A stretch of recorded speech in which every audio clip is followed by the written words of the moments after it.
લીલા ચણાનું શાક બનાવવા માટે તેલ મૂકી તેમાં રાઈ, જીરું અને હિંગનો વઘાર કરી તેમાં ડુંગળીનો નાખવાની. ડુંગળી થોડી વાર ચડે પછી તેમાં ટમેટું એડ કરવાનું.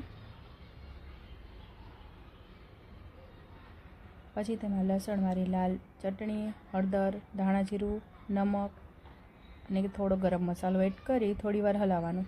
પછી તેમાં લીલા ચણા એડ કરવાના. પછી બધું મિક્સ કરી દેવાનું.